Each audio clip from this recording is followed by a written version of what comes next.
அமைச்சர் ஆரணியில் தமிழிசை சவுந்தரராஜன் கடுகடுப்பு.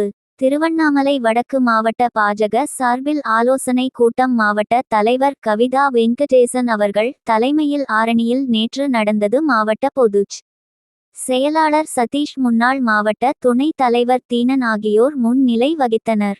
விவசாய அணி செந்தில் வரவேற்றார். உடன் திருவண்ணாமலை வடக்கு மாவட்ட ஊடக பிரிவு தலைவர் சி. வினோத்குமார், சிறப்பு அழைப்பாளராக பாஜக முன்னாள் மாநில தலைவர் தமிழிசை சவுந்தரராஜன், மாநில செயலாளர் அஸ்வத்தாமன் ஆகியோர் கலந்து கொண்டனர்.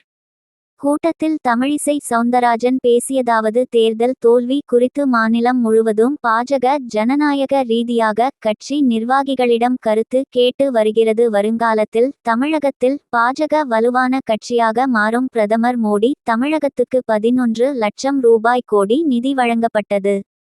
திருவண்ணாமலை வடக்கு மாவட்ட பாஜக நிர்வாகிகள் ஆலோசனை கூட்டத்தில் முன்னாள் மாநில தலைவர் தமிழிசை சவுந்தரராஜன் பேசினார். அருகில் மாநில செயலாளர் அஸ்வத்தாமன் உட்பட பலர்.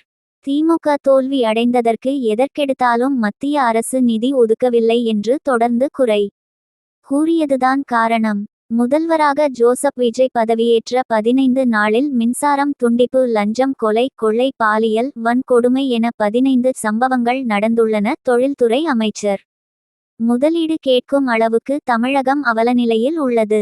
நாட்டில் 21 மாநிலத்தில் பாஜக ஆளுங்கட்சியாக உள்ளது. தமிழகத்திலும் பாஜக ஆளும் நிலை விரைவில் வரும்.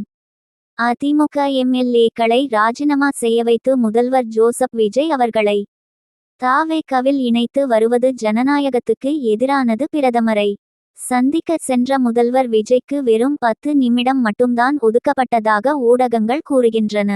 10 நிமிடத்தில் தமிழகத்துக்கு தேவையான கோரிக்கையை பிரதமரிடம் முதல்வர் கொடுத்துள்ளார். தமிழ் மொழிக்கு பாஜவை விட யாரும் மகுடம் சூட்ட முடியாது. இவ்வாறு பேசினார்.